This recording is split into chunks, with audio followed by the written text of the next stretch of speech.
Hey guys, today I'm going to be filming my 2020 wrap-up of all the books that I read in 2020. I am so excited for this video. So let's get on into it. So my goal this year was actually to read 30 books. Unfortunately, I did not reach that goal. It's not a hard goal actually to achieve. Like 30 books isn't a lot.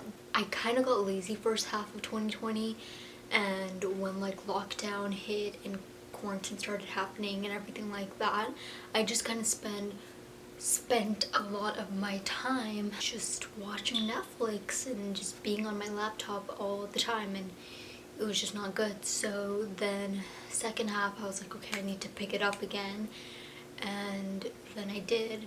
But by the time I realized that, you know, it was kind of impossible for me to hit my goal number for the amount of books that I wanted to read. So that's really sad, but I'm glad I didn't go below last year's. Last year I also read exactly 20 books, so at least I like did the same amount, because I would have been really unsatisfied if I, you know, read less.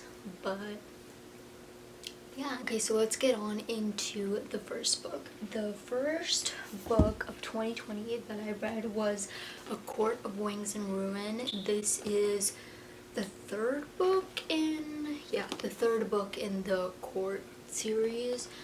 The first and second one were really good. This actually wasn't that bad either, but basically, if you didn't know, the series is about a girl named Farah who has two other sisters and a father, and she comes from like this really like poor family, and one day I think she goes out into the woods like to kill an animal for food or like for a winter coat or something, I can't remember which, and then she ends up meeting, what are they called, a fairy. Sorry, I keep getting confused because like Farah and fairy, but she meets a fairy. A fae. What am I trying to say? I think it's fae. So she meets a fae in the forest, and that happens in the first book, and then a bunch of stuff ensues from there, and that's why I can't really explain what this book is about because then it would spoil stuff. But this wasn't that bad. I do like the first two way more, but this wasn't horrible either. Guys, I just realized I was supposed to be talking about A Court of Wings and Ruin, which is this book, and I was talking about A Court of Frost and Starlight this whole time. Am I okay? So this is A Court of Wings and Ruin, which is the first book that I read in 2020, and I'm not about to redo everything I said about it, so I'll just... yeah, okay. Then the second book that I read was actually on my Kindle, and I'll put a picture of it right here. Any audiobooks or Kindle books, I'll just put a picture up here. And I read Punk 57, which... I'm gonna be straight up, it's a smut book and it's a romance novel, and it was pretty good. It was pretty unrealistic, but you know, it was just a fun quick read, so I read that. There's not much to say about that other than the fact that like the summary is basically that there's a girl who starts talking to this, oh no, she starts sending letters to this guy, because like in elementary school I'm pretty sure they started this pen pal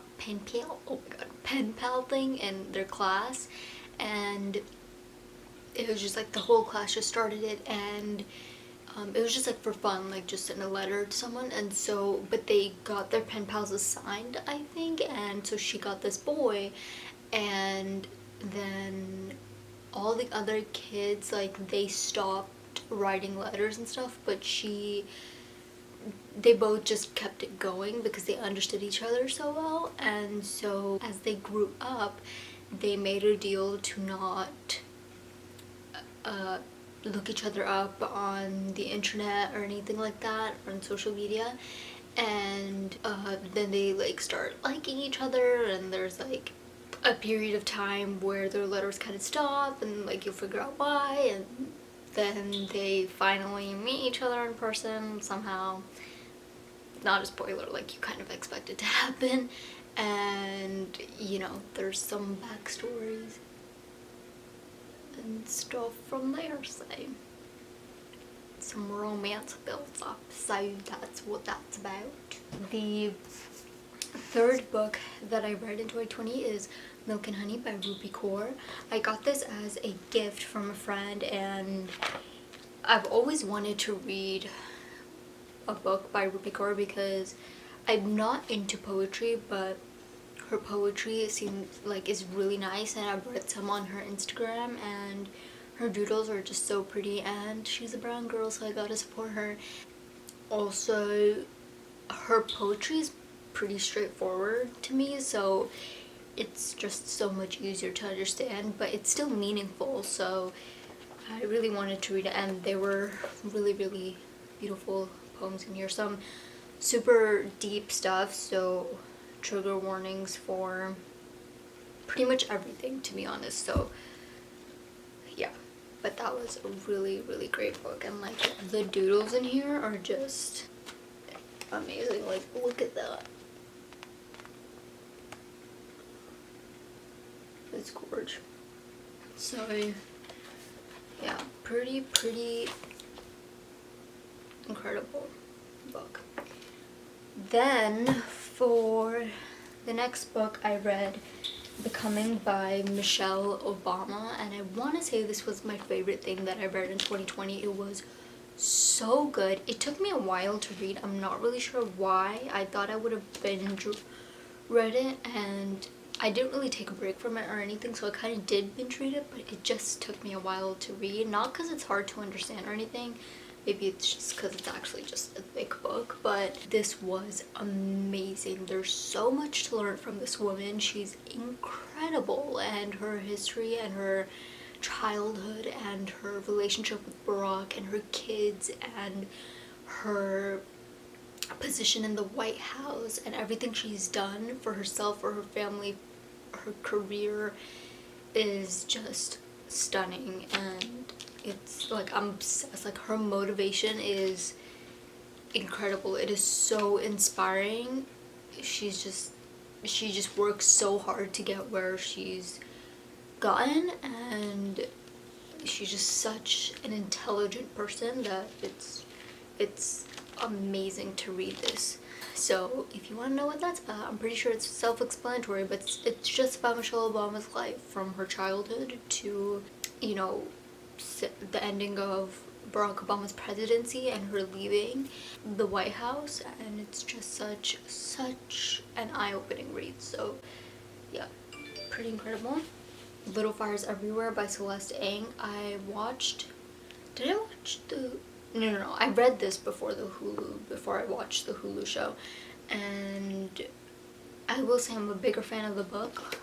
It usually works out like that, but yeah, this is just a really great book. If you don't know what it's about, I'm pretty sure you know, but it's basically about a mother and a daughter, Mia and what's her daughter's name? Pearl, who move into Ohio, Cleveland, and they meet this super rich family because Mia is like, she's poor, she doesn't really have any money to support herself or her child, and she's just kind of been doing little jobs here and there, and they've been driving like a lot. They just like move all the time, and then when they get to Cleveland, they meet Elena, and Mia's mother starts working for her. It's a lot of chaos in this story, but there's a lot to learn from and a lot to think about. It's really, this book really makes you think about whose side to take and why, and kind of just like people's way of thinking, I guess. Just some people are just so closed, like their minds are just so closed, and they don't see what they're doing wrong and how they're offending other people, and it's just crazy to see that some people are truly in their own bubble and they don't know what's going on outside of it, and that's pretty crazy to read about. So Yeah, and then the next book is We Were Liars by Lockhart. And this was better than any of the thrillers that I read this year, which is really weird because this is like the most teenage thriller ever, and it was so much better than any of the thrillers. This is not like a thriller as in it's not spooky or anything, it's more like mysterious kind of a thriller, and it's basically about four friends, four friends who meet up at this island, and they're super rich people, and there's this crazy accident that happens, and the main character, she ends up in the hospital. Like, these four of her best friends are just not in contact with her, no one is talking to her, no one has asked like how she is, and she's lost her memory of the past couple months, and whenever she asks her mother, like, her mother tells her, but she forgets each time, and so then her mother just kind of stops telling her what happened, and she kind of has to figure it out, and I did not see the twist coming. I feel like a lot of people must have, but I didn't see it coming, and I thought it was really good. So, really quick read for me, and I really enjoyed it. And then I thought I didn't read a Harry Potter book this year, which kind of made me sad, but I read Harry Potter and the Chamber of Secrets by Daniel Radcliffe, because I don't want to say the author's name, so we're just going to imagine that Daniel Radcliffe wrote this. And it was obviously really good. It was a reread for me, second time reading this, and I'm pretty sure everyone knows what it's about, so this one is just a quick one. I'm gonna put it aside because like everybody knows. And then I read The Old Man and the Sea. This one's more complicated. It's by Ernest Hemingway, and obviously Hemingway is like a great writer, but it was good. It was a good book. I do have to reread it, and I do have to search up things about it just so I can get a better understanding of what this book actually is.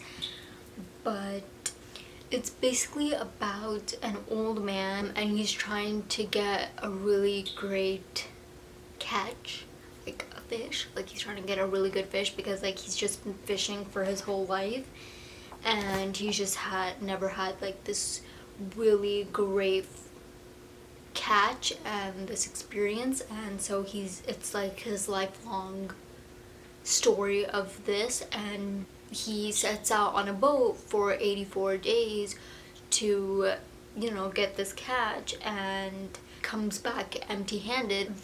There's like a little boy with him on the boat, I believe, and when the old man comes back, the little boy's parents are like, okay, you gotta leave him alone, like you can't go fishing with him because you're the one that's like distracting him, and that's why he's not able to get a good fish. And so they're like, you need to stop. And the boy, he doesn't listen to his parents, and he still helps the old man, and he takes care of him. So it's basically like his journey of catching this fish. But there's obviously like, this whole book is basically a metaphor for like life and age and all that. So yeah, again, it's a book that I have to reread and get a better understanding of, but it was still good. And then I listened to Turn Up the Screw on audio. This was probably around like October time, and that was really good actually. It was actually pretty creepy. It's basically a retelling of the Turn of the Key, right? Yeah. But it's like more modern. So basically in this version, this girl gets this offer, obviously for a lot of money, to go babysit these kids or nanny these kids in this really big mansion on like the outskirts of town. But this whole house is a smart house, so that's kind of the change, and so with that comes a lot of creepy things, I guess. You know how technology, like technical difficulties and all that. So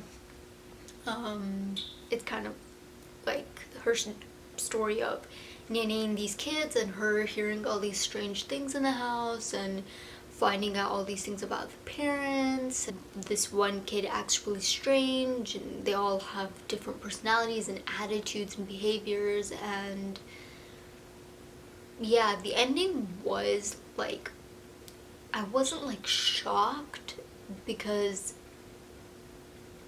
yeah, I wasn't shocked. Not that I saw it coming, but I just wasn't shocked. So the ending was like, okay, but like the actual story was, I would say it's pretty good. I'm pretty sure the original is way better though. Okay, sorry.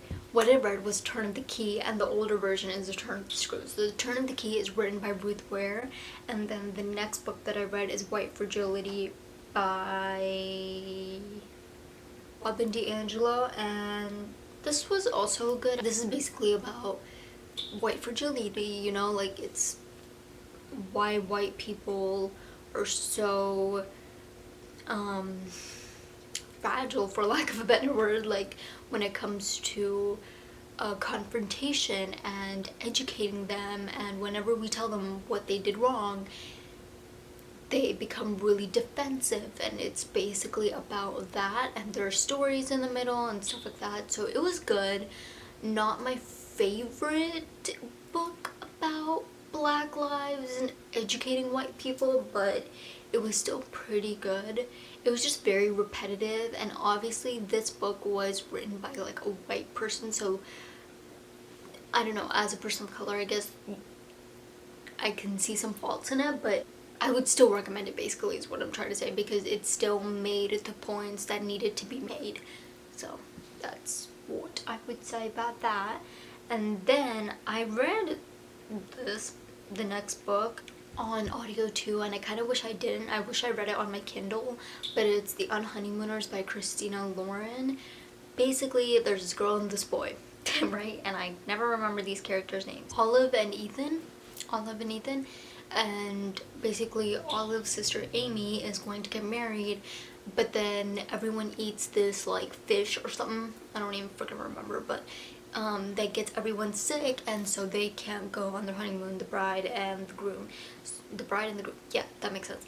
And so Olive and Amy are like twins, so Amy's like, hey, just go on my honeymoon for me since I'm not able to go, and there's only 2 people that don't get sick in that whole wedding, and it's Olive and Ethan. And Olive and Ethan, they hate each other since they were kids and all that. So but they're like, we don't want to waste this money, so you take our tickets. So they both end up going on this honeymoon, and stuff happens, right? So that's the story, and yeah,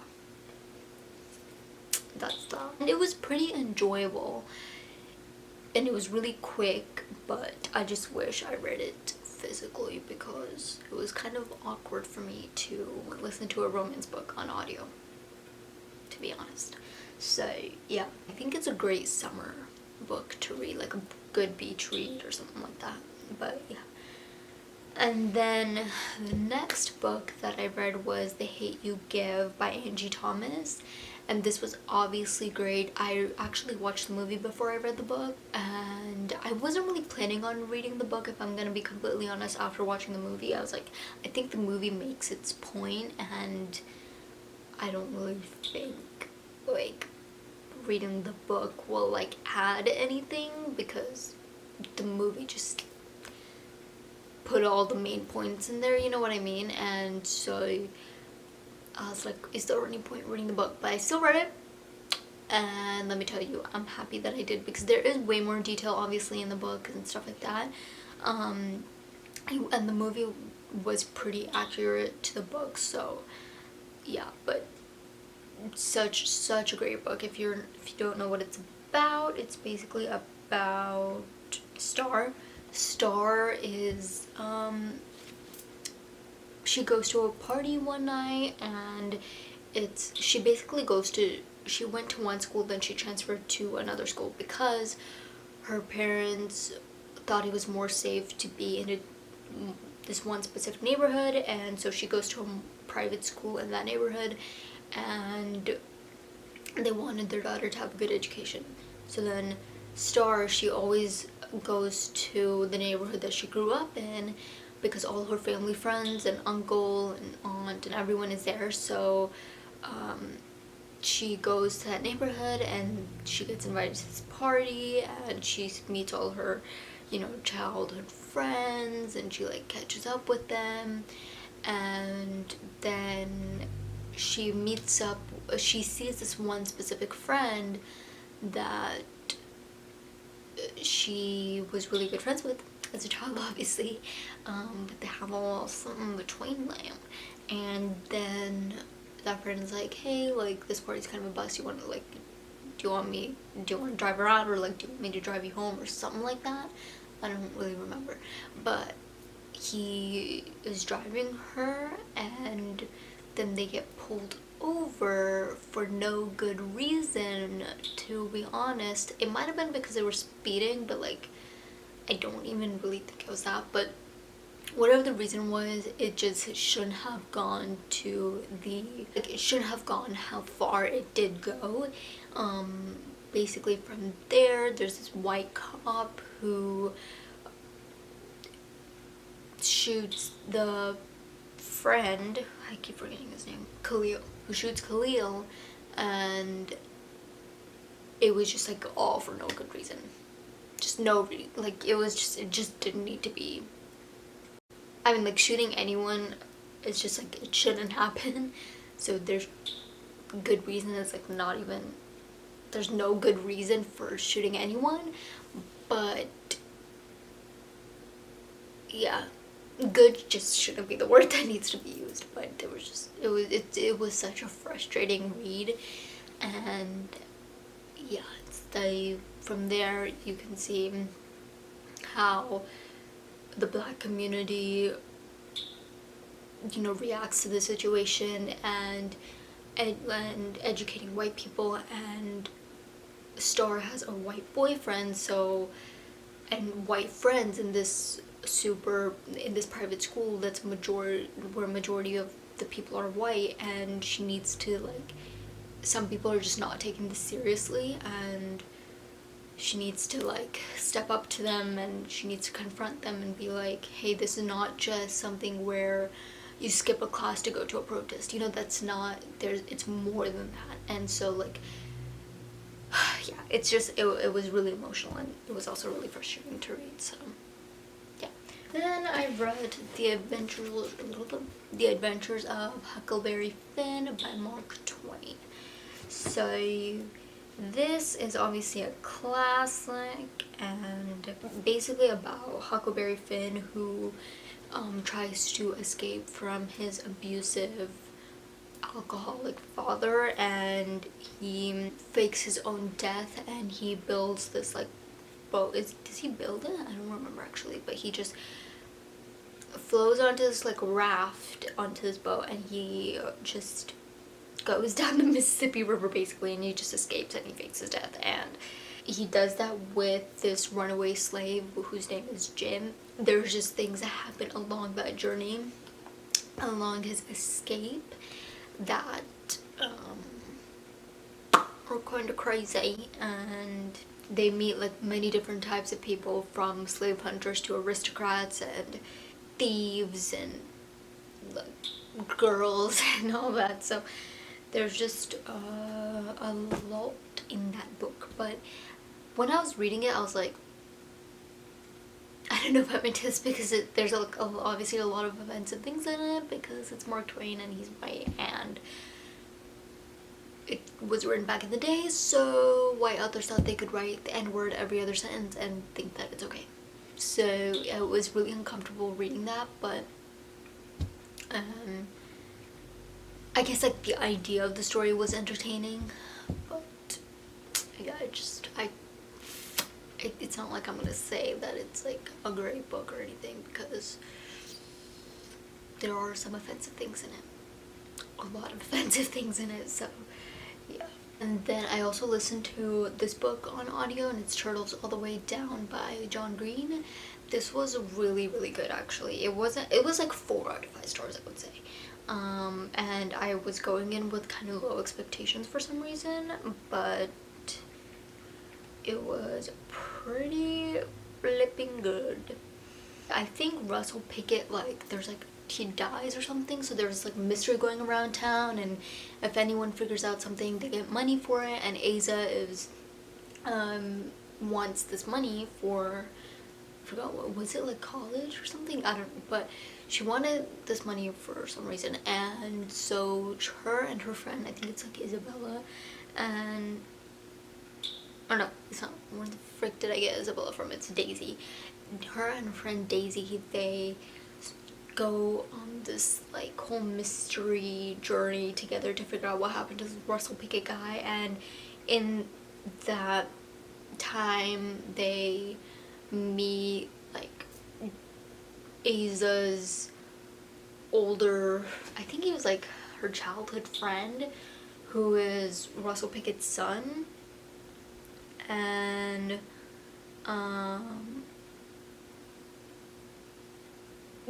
Russell Pickett's son Davis, and she's trying to like figure out stuff from Davis and Davis's brother.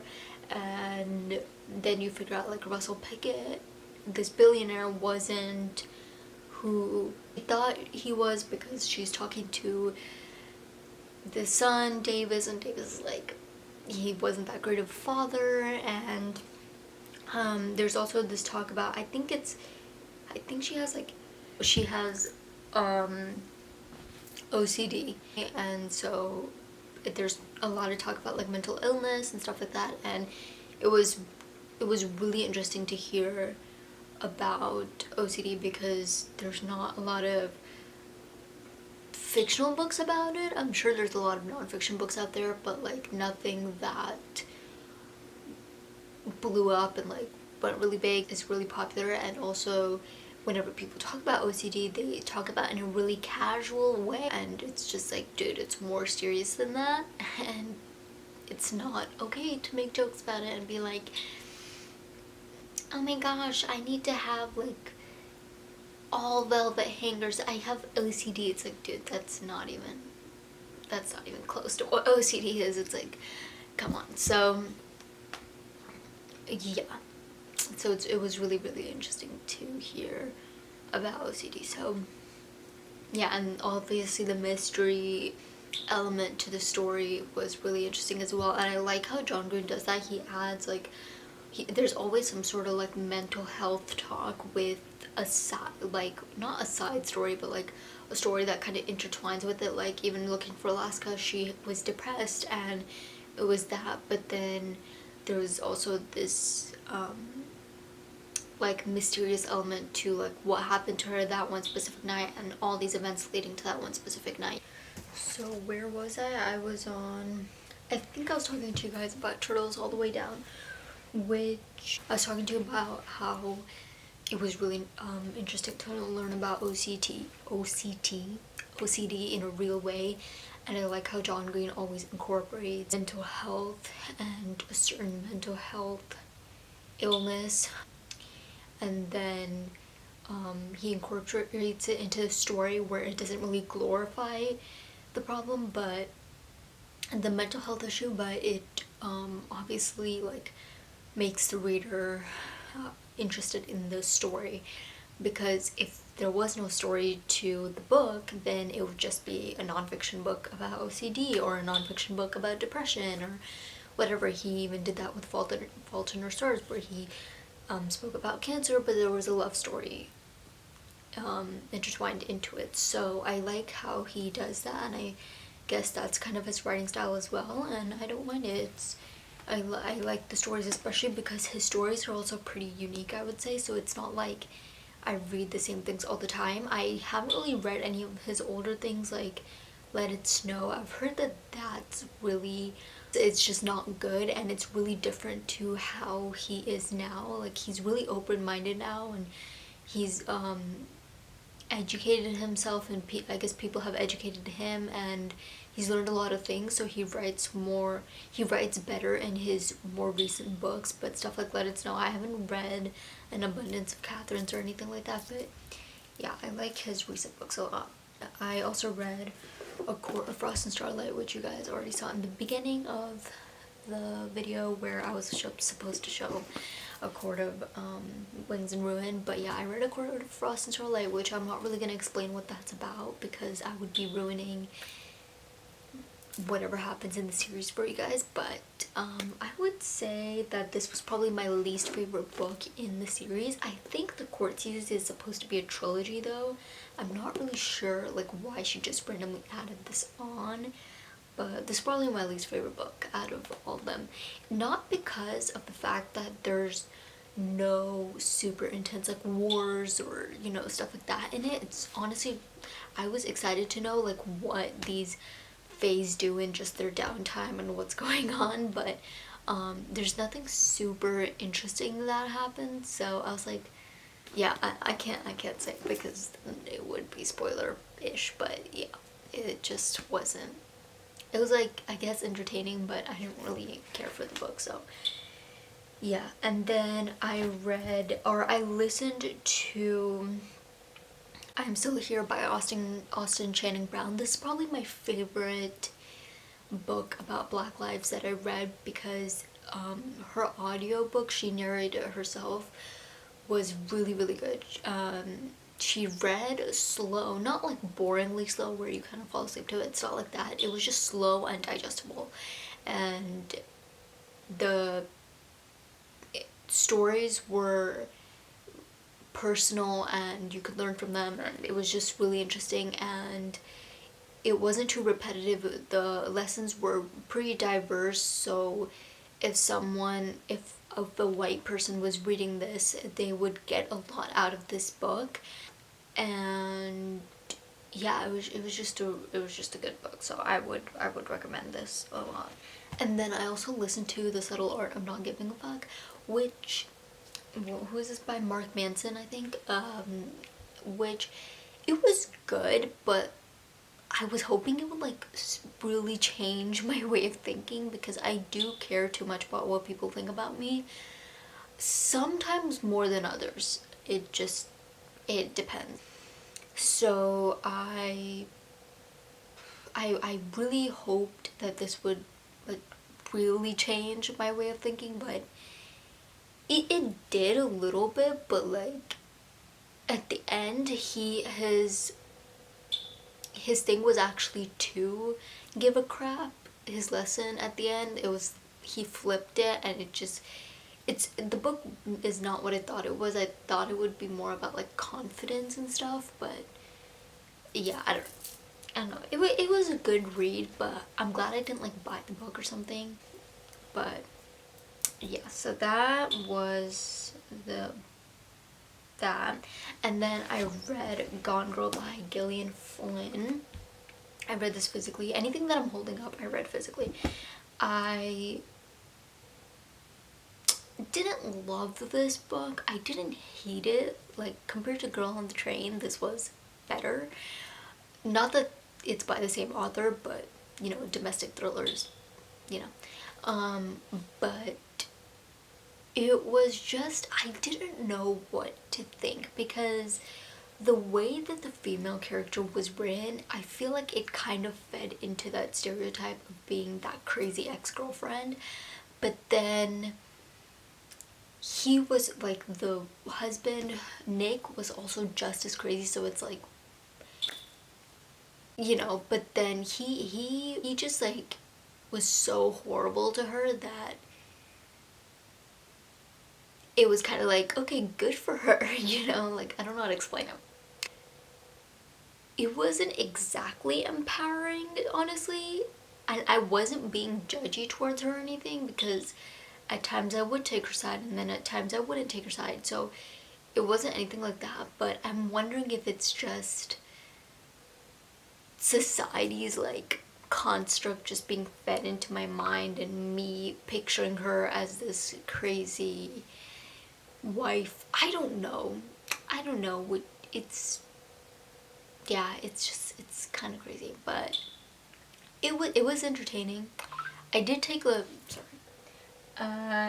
did take a long time reading it. I don't know why, because it wasn't boring, but it wasn't my favorite.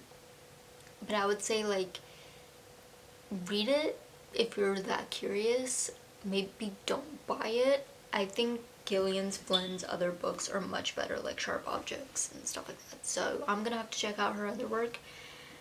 But yeah, not terrible. Not the best thriller I've ever read, but it was there. And then I read The Wallflower Wager by, who is it by? Tessa Dare on my Kindle as well. And this was another romance read, and I read this like pretty freaking fast. I'm pretty sure the book is actually pretty thick in real life, and I don't know how I read it so fast, but it's probably the Kindle, because whenever I read anything on my Kindle, I read so fast. I'm like, who am I? But it was pretty freaking good, I would say. It was way more, how do I say this? Like, the female character had way more substance than I thought, because this book is written, like, it's set in the olden times. You know, I don't know what times it is, but it's like people are riding horses and carriages to places like that. Picture that. And there's balls and gowns and all that stuff. So yeah, the female character had a lot of like substance to her, and I liked a lot of the things that she said, and it was really, really interesting. So it was good. It was a quick read. It was fun to read. It's not like it's my favorite book ever, but it was just a fun romance read. So yeah, I've actually had that book on my Kindle for a while, but I just finished it. So that's that. And then I listened to Outliers by, I know this and it's gonna annoy, Malcolm Gladwell. I listened to Outliers by Malcolm Gladwell. Whoo, this was so interesting. So it's on the book, it says like stories of success or something, so I thought it would talk about different like business tycoons and like how they succeeded and how they got their businesses to like blow up, but it's actually more about their backstories and like where that turn was and the moment they had the opportunity to start their businesses. You know what I mean? Like, for example, Bill Gates, when he was in college, and computers started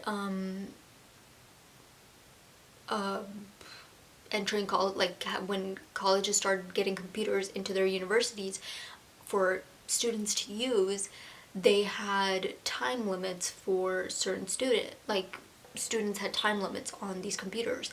So Bill Gates, he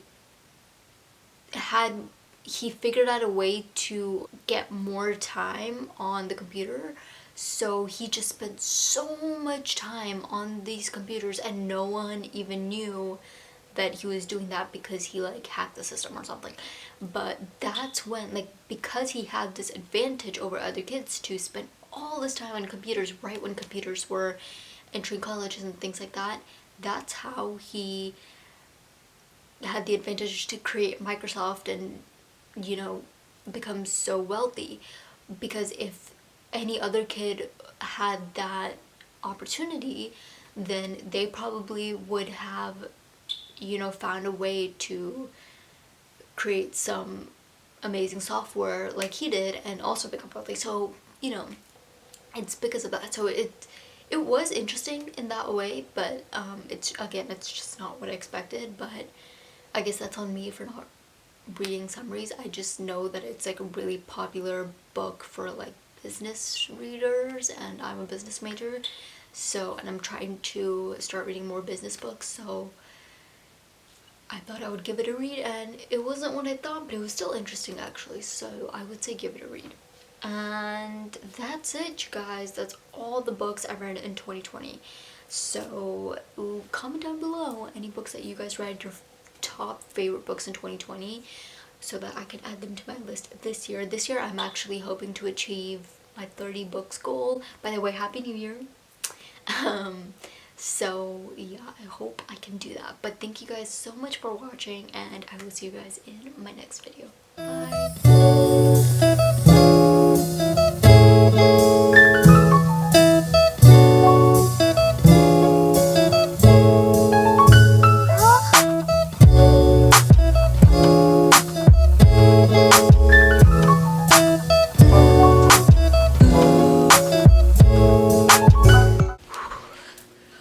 you guys ready to talk about books? Cause I am. Oh my god. Oh my god. Why is this happening right now? Is that better? That's much better. As they grow. I'm busy, mommy. What do you need? Come. She. Oh my god.